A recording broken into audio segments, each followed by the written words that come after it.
Hello everyone, मेरा नाम है एसजे बस। मैं आपको आज इंडियन पॉलिटी के बारे में मैं पढ़ाऊंगा, जो कि मैं आपको प्रेजेंट कर रहा हूं टुडेज क्लासेस की तरफ से। आज हम लोग देखेंगे इंडियन पॉलिटी में राज्य क्या होता है, व्यवस्था क्या होता है, कितने एलिमेंट से आपको यह राज्य बनता है, कैसे व्यवस्था का हम लोग पे निर्माण करते हैं, कैसे उसको फिर आपको ये आगे बढ़ाते हैं। हम लोग देखते हैं इंडियन पॉलिटी। आज से पहले, बहुत समय पहले, बहुत ऐसे आपको विद्वान आए, जो पॉलिटिशियन आए, ठीक है, वो आपको जो है आपको वो राज्य व्यवस्था के बारे में या फिर आपको वो इंडियन पॉलिटी या पॉलिटी के बारे में अपने वो विचार दिए। उनमें से हम लोग देखेंगे कि आखिर राज्य व्यवस्था होने के लिए क्या क्या चीज का होना जरूरी है, राज्य होने के लिए क्या क्या तत्व का होना जरूरी है, उसके बारे में आज हम लोग जानेंगे। हम लोग देखते हैं, देखिए, अगर हम लोग राज्य व्यवस्था का अगर हम लोग संधि विच्छेद करते हैं तो आप देख लीजिए, एक तो आप लोग को आ जाता है, एक आपको आता है स्टेट और दूसरा आपको आता है सिस्टम। मतलब एक आपको आता है राज्य और दूसरा आपको आता है व्यवस्था।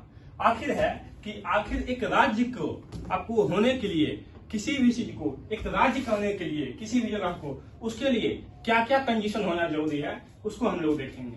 फॉर एग्जाम्पल, हमारा इंडिया है। इंडिया पर हम लोग देखते हैं कि आखिर इंडिया एक राज्य है कि नहीं है, ठीक है। उससे पहले मैं आपको एक पॉइंट बताना चाहता हूं कि लगभग 1933 में एक कन्वेंशन हुआ था, मोंटेविडियो कन्वेंशन, ठीक है। मोंटेविडियो कन्वेंशन में तो वो कहा गया था 1933 में हुआ था मोंटेविडियो कन्वेंशन। अब ये क्वेश्चन है कि आपको ये मोंटेविडियो आखिर ये है कहाँ। मोंटेविडियो आपको है, एक आपको साउथ अमेरिका का एक आपको कंट्री है जिसका नाम है उरुग्वे, उसी की राजधानी है मोंटेविडियो। इसको हम लोग मोंटेविडियो लिखे हुए हैं, लेकिन इसको हम लोग कहते हैं मोंटेविडियो कन्वेंशन कहते हैं, जो कि आपको 1933 में हुआ था। The concept of state come from the Montevideo Convention held in 1933. Montevideo is the capital of Uruguay in South America. तो इस बात को हम लोग समझते हैं कि आखिर आपको एक राज्य होने के लिए क्या क्या कंडीशन होना जरूरी है। फिर हम लोग जानेंगे कि आखिर वो सिस्टम कैसे बनता है, सिस्टम के लिए आखिर फिर वो क्या चीज जरूरी है, आगे हम लोग जानते हैं। एक राज्य होने के लिए आपको ये 4 आयाम होना जरूरी है। There are 4 aspects of a state. अब देख लेते हैं। जैसे पहला हम लोग का है आपको ये एरिया है, दूसरा क्या है पॉपुलेशन है, तीसरा क्या है गवर्नमेंट है, और चौथा क्या है सोवरेनिटी है। आखिर देखते हैं कि क्या इंडिया एक राज्य अभी है या नहीं है। एक एग्जांपल से ये हम लोग का आपका इंडिया है, इसको देखते हैं कि एक राज्य है कि नहीं। हमारे पास क्या एरिया है, बिल्कुल हमारे पास 32,87,263 किलोमीटर का हम लोग के पास आपको एरिया है। क्या हम लोग के पास पॉपुलेशन है, बिल्कुल है। हम लोग जो है बहुत ज्यादा पॉपुलेशन में है। अभी लगभग 2011 की जनगणना के अनुसार हम लोग के पास 121 करोड़ 121 करोड़ अभी आपको पॉपुलेशन है। क्योंकि ऐसे भी हम लोग क्या है पॉपुलेशन में हम लोग बहुत आगे हैं। और हम आपको अभी वर्तमान रिपोर्ट बताएं तो पॉपुलेशन में 142.84 के आसपास है, जो कि हम लोग क्या किए हैं चाइना को भी तो क्रॉस कर गए हैं, ठीक है। और उसके बाद देखते हैं जो हम लोग का जो थर्ड पॉइंट है वो क्या है, क्या हम लोग के पास क्या सरकार है। जी हाँ, बिल्कुल सरकार है। और आपको किसका सरकार है, तो अभी इंडिया में एनडीए का सरकार है, नेशनल डेमोक्रेटिक अलायंस, या हम लोग इसको ऐसे कह सकते हैं कि हाँ जी हाँ, अभी जो है आपको इंडिया में मोदी जी का सरकार है, ठीक है। ये हम लोग आपको कह सकते हैं। दूसरा चीज आखिर समझने वाली बात है, क्या अभी तो हम लोग के पास ये सारा सिस्टम है। और चौथा है कि अब बताइए क्या हमारे पास सोवरेनिटी है। सोवरेनिटी मतलब क्या होता है, संप्रभुता। क्या हमारे पास संप्रभुता है, तो हम लोग इसको देखते हैं कि हमारे पास संप्रभुता है कि नहीं है। पहले हम लोग जानते हैं कि आपको ये संप्रभुता आखिर होता क्या है। संप्रभुता आपको ये होता क्या, संप्रभुता मतलब होता है निर्णय लेने की स्वतंत्रता।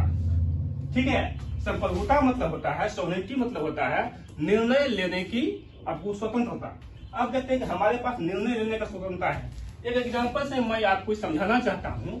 आप सपोज कीजिए हाल ही में अभी हमारे यूपी में क्या बना है, आपको ये राम मंदिर बना है। ठीक है, तो ये राम मंदिर बना है। ठीक है, अब एक बात बताइए आप लोग, क्या ये राम मंदिर आपको बनाने से पहले क्या हमारे जो मोदी जी हैं या हमारा जो आपको ये भारत सरकार है, क्या किसी का परमिशन लिया था?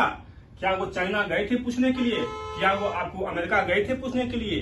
क्या वो आपको ब्रिटेन गए थे पूछने के लिए? जी नहीं। इसका मतलब क्या है, हम अभी क्या है, संप्रभु देश है। हमारे देश में क्या है, संप्रभुता है। और इसी कारण से अभी हम लोग क्या है, भारत एक स्टेट है, भारत एक राज्य है। अब यहाँ एक और क्वेश्चन होता है, क्या भारत 1947 से पहले, अब बताइएगा, क्या एक राज्य था? क्या भारत आपको आजादी से पहले क्या एक राज्य था? इसके बारे में जानते हैं थोड़ा सा। देखिए, ये आपको हम लोग का जो इंडिया है इसके बारे में जानते हैं। अब देखिए, आजादी से पहले क्या हमारे पास आपको ये एरिया था? जी हाँ, बिल्कुल एरिया था। क्या हमारे पास आपको वो पॉपुलेशन था? जी हाँ, बिल्कुल पॉपुलेशन था। हम लोग क्या करते हैं, हम लोग जो है बस शुरू से ही पॉपुलेशन बढ़ाने में ही आपको सबसे आगे हैं। ठीक है, क्या हमारे पास आपको क्या सरकार थी? जी हाँ, सरकारें भी थी। 1935 के एक्ट के अनुसार हम लोग का सरकार बना हुआ था। तो हम लोग के पास क्या था, आपको सरकारें थी। क्या हमारे पास सोवरेनिटी थी? जी नहीं, हमारे पास सोवरेनिटी नहीं थी। पूछिए कैसी नहीं थी? देखिए, 1947 से पहले, ठीक है, 1947 से पहले एक्चुअली क्या होता था, पहले हम लोग के ऊपर सबसे पहले कौन था, ब्रिटिश क्राउन था। उसके बाद आपको कौन थे, ब्रिटिश पार्लियामेंट थे, ब्रिटिश पार्लियामेंट थे। ठीक है, उसके बाद कौन थे, हमारे जो हमारे देश में थे उनको हम लोग वायसराय कहते थे, वायसराय कहते थे। और उसके नीचे हमारे सरकारें थी। ठीक है, तो आप समझिएगा कि हम लोग का डिसीजन यहाँ कौन करता था, ब्रिटिश क्राउन करते थे। जो वहां के आपको ये राजा या रानी हुआ करते थे वो हम लोग का डिसीजन करते थे। इसका मतलब क्या, इसका मतलब आपको बस ये है कि 1947 से पहले हमारा देश एक राज्य नहीं था। ठीक है, और ये देखिए, और इसके बारे में मैं आपको ये बता चुका हूं कि 1933 के 1933 के मोंटेविडो कन्वेंशन में ही ये 4 आयाम आए, ये 4 एस्पेक्ट आए, ये 4 आपको जो है एलिमेंट आए कि एक राज्य को होने के लिए आपको एरिया की आवश्यकता है, पॉपुलेशन का आवश्यकता है, गवर्नमेंट का आवश्यकता है, और किसका आवश्यकता है, सोवरेनिटी का आवश्यकता है, या फिर आप इसको हिंदी में कह सकते हैं संप्रभुता की आवश्यकता है। ठीक है, दूसरा देखते हैं। ये तो हो गया कि भाई एक स्टेट होने के लिए जो हमारे पास है इतनी चीज होने चाहिए। और हम इससे हम लोग क्या सीखे कि हमारा देश क्या है, अभी एक स्टेट है, एक राज्य है। ठीक है, आखिर उसके बाद क्या हम लोग देखते हैं, आखिर ये सिस्टम क्या होता है। ठीक है, ठीक, अभी एक बात को समझिएगा, सिस्टम मतलब क्या। हम लोग ऐसे के एग्जांपल लेते हैं कि किसी भी चीज को या मतलब किसी को सिस्टम, मतलब जैसे क्या कि हम लोग लिखे राज्य व्यवस्था, मतलब स्टेट आपको सिस्टम। तो आखिर सिस्टम क्या है, देखिए, किसी भी सिस्टम को चालू रखने के लिए, जारी रखने के लिए, किसी सिस्टम को आपको बनाने के लिए कुछ रूल का आवश्यकता होता है, कुछ नियम का आवश्यकता होता है। फॉर एग्जाम्पल मैं आपको तो ऐसे बता सकता हूँ, आप लोग थोड़ा समझिएगा कि हम लोग जैसे सपोज कीजिए क्या कि हम लोग जाते हैं, फिर घर जाते हैं तो माँ क्या बोलती है, नहीं चप्पल खोल के बाहर आओ, समझिएगा। या फिर क्या करो, बेड पे खाना मत खाओ। ठीक है, या फिर आपको जैसे आप कोई ऑफिस जाते हैं तो वहां भी क्या होता है कि भाई आप जो है पहले क्या कीजिए, आप पहले साइन कीजिए, फिर जाने टाइम आप बैंक साइन कीजिए, या वहां पर थंब लगाइए। ये सब क्या है, आपको एक रूल है, एक ऑफिस का रूल है। उसी टाइप से एक देश को चलाने के लिए, एक राज्य को चलाने के लिए कुछ रूल की आवश्यकता होती है। ठीक है, तो वही लिखा हुआ है, rule are incorporate in the constitution.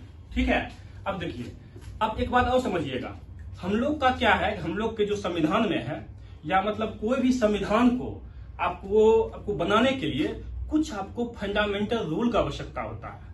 Fundamental मतलब मौलिक रूल, मौलिक जो हम लोग का होता है, कुछ नियम होता है, उसी के समूह को समझिएगा। कुछ जो है जैसे क्या कि मैं आपको एक एग्जांपल देता हूं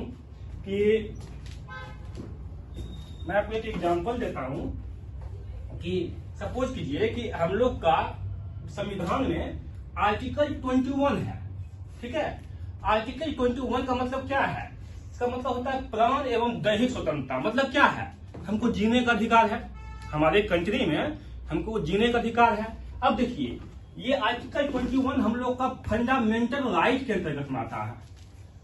पिछले वीडियो में मैं आपको ये बता चुका हूं, आई थिंक या आपको तो पिछले क्लास में, कि 12 से लेके 36 तक, 12 से लेके 36 तक हम लोग का क्या है, आपको फंडामेंटल राइट है। तो आप इस बात को समझिएगा कि जो हम लोग का 21 है, ये हम लोग का क्या है, आपको मौलिक नियम है, ठीक है, मौलिक नियम कह सकते हैं, ठीक है, समझिएगा इसके। अब देखिए, इसको बेस बना करके बहुत सारे योजना बनाया जाता है, बहुत सारे आपको वो एक्ट बनाया जाता है। फॉर एग्जाम्पल, हमको जीने का अधिकार है, तो भाई हमको जीने के लिए क्या होना चाहिए, अच्छा आपको वातावरण मिलना चाहिए। तो हम लोग क्या किए, एयर प्रोटेक्शन लॉ बना लिए, ठीक है। उसी ढंग से हमको अच्छा चाहिए, अब क्या चाहिए, हमको अच्छा स्वास्थ्य सुविधा चाहिए, तो भाई हम लोग क्या किए, आयुष्मान भारत का योजना बना दिए। मतलब एक बात समझिएगा, कोई भी रूल नियम या आपको कोई भी एक्ट बनाने से पहले या कुछ बनाने से पहले हम लोग को यहाँ फंडामेंटल राइट का आपको इस सहारा लेना पड़ता है। इसी को बेस बना करके हम बहुत सारी चीज बना देते हैं, या आपको कोई योजना बना देते हैं या कुछ भी, ठीक है। तो अब देखिएगा, ये हो गया हम लोग का क्या हो गया, फंडामेंटल पर। समझिएगा, यही फंडामेंटल आपको रूल को एक समूह बना देंगे ना, जैसे कि उसको बिल्कुल आपको क्रमवार लिख देंगे, सही समूह बना देंगे, तो ये हम लोग का तो क्या होगा, संविधान हो जाएगा। तो हम लोग तो ये कह सकते हैं कि आपको ये constitution is a set of fundamental rule design to a govern the system of a state. मतलब क्या, राज्य द्वारा बनाए गए मौलिक नियमों के समूह को हम लोग संविधान कहते हैं। राज्य द्वारा बनाए गए मौलिक नियमों के समूह को हम लोग क्या कहते हैं, तो संविधान कहते हैं। आई होप कोई ये आपको जो स्टेट है, जो राज्य है, अब समझ में आया होगा। आगे आपको बताएंगे।